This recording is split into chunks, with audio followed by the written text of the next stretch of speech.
before I introduce the next speaker, I realized I forgot to introduce myself. I'm Radhika Mittal from UIUC. And yeah, with that, let's move over to our next talk. So our next talk will be on in-network address caching for virtual networks. The speaker is Lior Zeno. Lior is a final year PhD student at Technion, where he's advised by Mark Silberstein, and his research focuses on programmable networks and distributed systems. Thank you. Okay, so this talk is about in-network address caching for virtual networks. It's a joint work between the Technion and University of Michigan. So virtual networks are really great to enable the public cloud, but they're also very difficult to manage. And one of the main challenges we have is virtual to physical translation. And although it seems like a very basic kind of primitive, we've been seeing papers about this topic in recent years, and also including in the last two SIGCOMMs. So I kind of continue the tradition of these papers. So to give you some kind of an overview of what I'm going to talk about, we propose to cache V2P mappings in switches, and we do that because we want to achieve both efficient updates and fast packet forwarding. And the main idea that we have is that by applying simple distributed computing principles, we can achieve really great results. So to give you a context, some context about what is virtual to physical translation and why it's needed, let's take a look at how packets are forwarded in physical and virtual networks. So in the physical networks, packet forwarding is straightforward because the network is structured. So given a physical IP, we know which machine we want to talk to, and we also know its location in the topology. So as a result, the forwarding rules can be efficiently compressed and stored in switch data plane.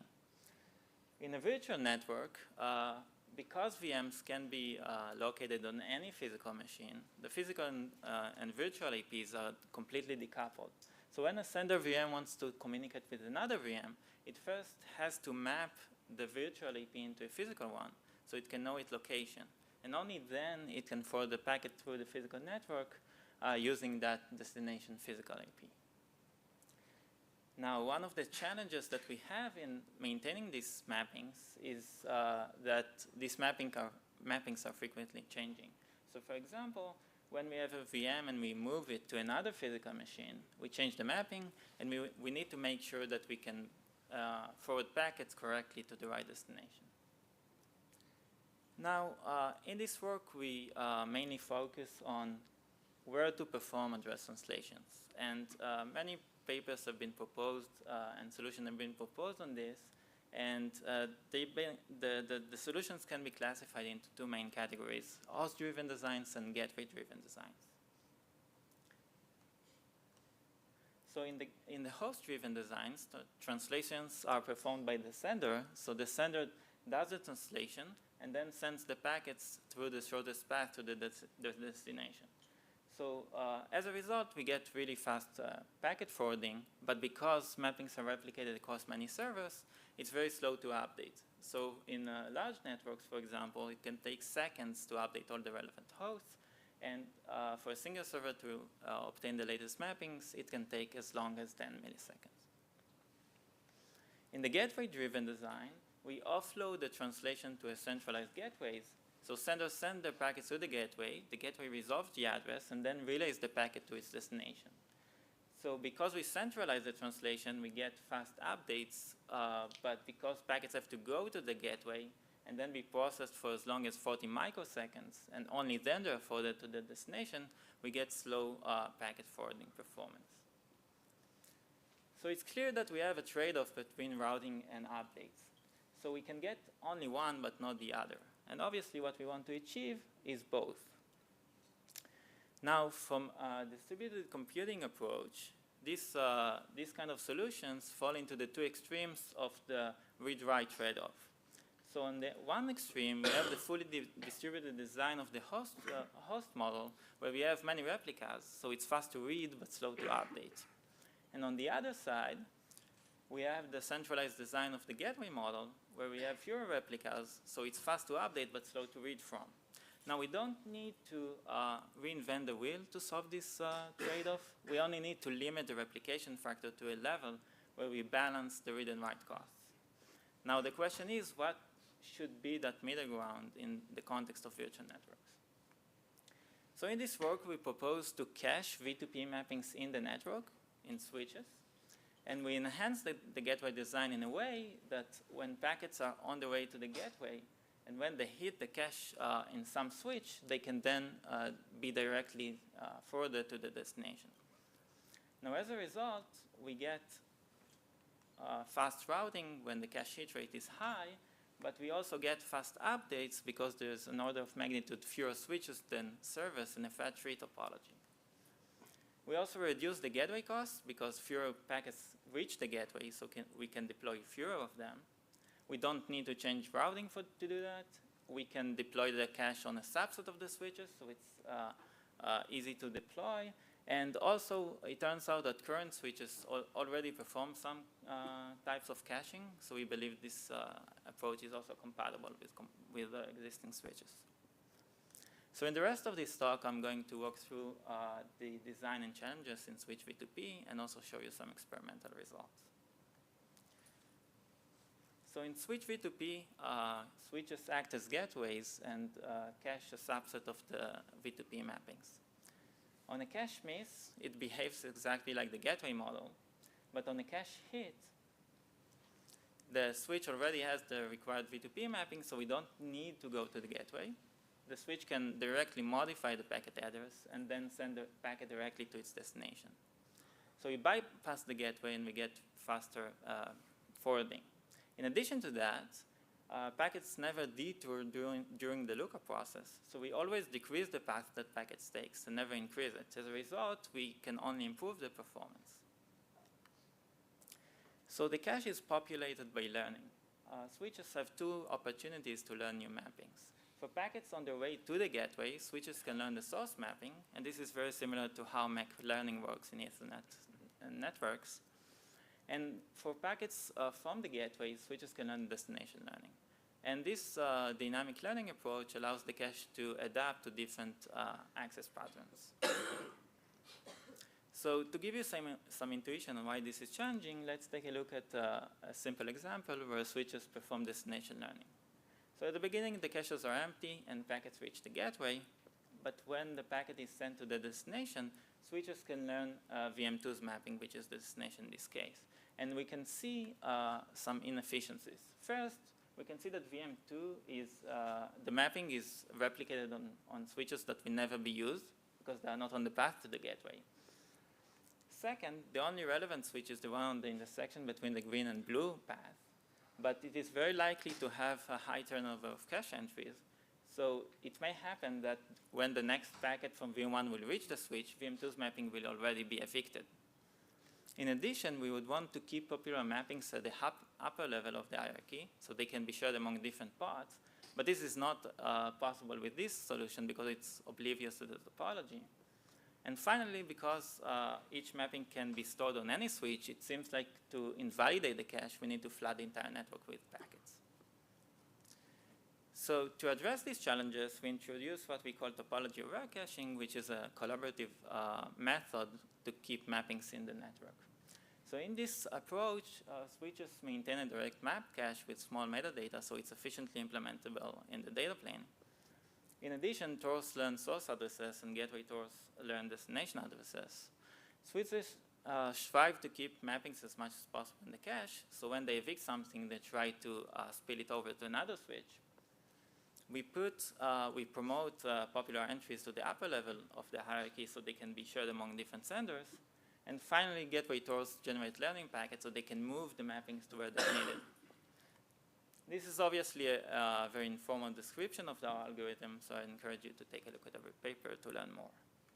So I'll show you how this works through an example. So when VM1 sends packets to VM2, the Tor can learn VM1's mapping, and when the gateway relays the packets, switches can learn VM2 and VM1's mapping as well. Finally, the gateway Tor sends a learning packet to the Tor switch, so the next packet from VM1 to VM2 can go directly to VM2. When VM3 sends to VM4, we see a similar behavior, but this time there is a cache collision on the gateway Tor switch, and VM2's mapping is evicted and split to the next spine. Finally, we have another learning packet, and VM4's mapping is promoted to core switch. When VM1 sends packets to VM2, it can use the cached mapping and go directly to VM4 without going through the gateway. And we see a similar thing when VM3 sends to VM2, only now we use the speed entry. So now let's talk about updates. So it's clear that when mappings are changed, the cache may contain stale entries. And when it happens, we'll see extra load on the old destination because packets will reach the old destination instead of the new one. In addition, as I mentioned earlier, it's unclear how to invalidate the cache efficiently because we need to flood the entire network. So our goal is to avoid extra load or misdelivered packets and also reduce the invalidation packets. And the key idea here is that we don't need to keep the cache coherent. And what I mean by that is that we can do it in two steps. We can first make sure that packets are forwarded correctly to the destination, although they use stale mappings, and then we invalidate only the relevant switches where stale mapping is actually being used. So to keep correct forwarding, what happens is that packets will reach the old destination where they'll be, not be delivered by the hypervisor, and then the packet will be sent to the gateway because that's the default rule. The Tor switch can then detect it, and because it knows which physical machines are connected to it, the Tor will tag the packet so it won't use the stale mapping on another switch on the way to the gateway. So this way, packets will reach the gateway and eventually the correct destination. Now, when a Tor switch detects such a misdelivery, it is able to send an invalidation packet, but only to one switch and not to the entire network. So to evaluate switch V2P, we use large-scale NS3 simulations with topology with 10K VMs and 80 switches, but we also use much larger topologies with more than 800 switches. We use typical data center workloads like Hadoop and Web Search, and we report both network and application level metrics. Our key results are that we can significantly improve both flow completion time and first packet latency while achieving low miss rates. As a result, we're able to deliver the same performance with an order of magnitude fewer gateways. We're also able to reduce the network load because fewer packets go to the gateway pod, and we also handle updates efficiently. So we compare switch V2P with multiple baselines. The first one is Andromeda without offloading, which is the pure gateway model. Sailfish, which adds a cache to the gateway Tor switches. Local learning, which is the basic approach that I described earlier. ExcelNet, which assumes that all the mappings are pre-programmed, so packets always take the shortest path to the destination. And finally, VL2, which is an on-demand model, where only the first packet of a flow goes to the gateway, while the rest of the packets reuse that mapping. So in the next slides, I'll show you our results for Hadoop. And this graph shows the hit rate, so higher is better, and the x-axis shows the cache sizes. So values are in percentage, and they are relative to the number of addresses, which is 10K. So for example, 1% for switch V2P means one cache entry per switch. And we look at large values because switches can keep as many mappings, but we also care about small values because in practice, many address spaces will share the same large space. So we can see that switch V2P outperforms all the baselines, and it's also able to achieve low miss rates even for low cache sizes. And in addition, it's also beneficial with only one cache entry per switch. For flow completion time, higher is better again, and we can see that switch V2P outperforms local learning and Sailfish, although they achieve similar hit rates. And the reason is because switch V2P is able to place the mappings closer to where they are needed, so packets take shortest path. In addition, switch V2P outperforms VL2 because it is able to enable efficient sharing of mappings. finally, we achieve up to 7.8 reduction in flow completion time compared to Andromeda, and we are also very close to the ideal performance where packets always take the shortest path. To evaluate updates, we simulated an incast scenario where we had 64 senders send the packets to the same destination VM, and then we moved the VM to another physical machine. So we can see that because control plane updates are really slow, there are 11 times more misdelivered packets for VL2. But with only 24 invalidation packets, we're able to reduce that number significantly while achieving a similar average packet latency. So to conclude, Switch V2P is both practical and efficient.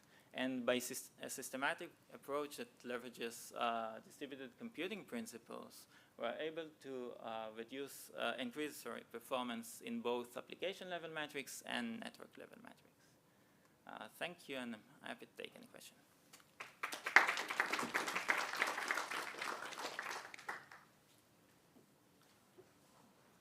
Hi, it's a good job.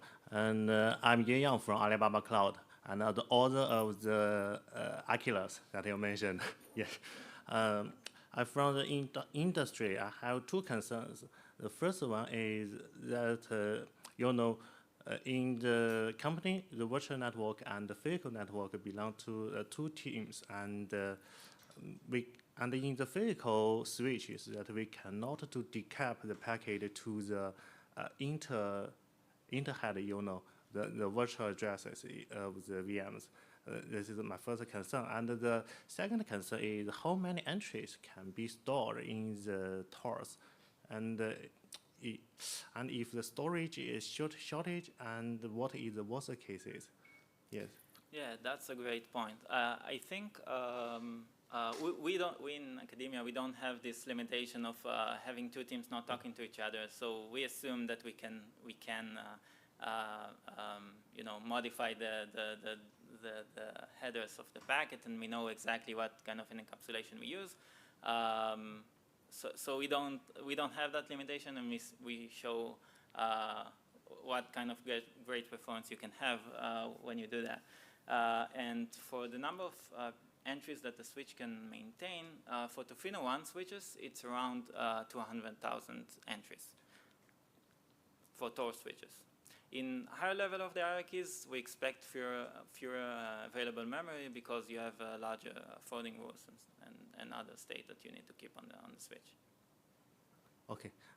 I also very appreciate these works to follow the large scale experiment from the institute. And I think it's a good question that can be deeply analyzed in the future. Okay, thank you. Thank you very much. Thank you for your great talk. This is Chang Liu from Tsinghua University.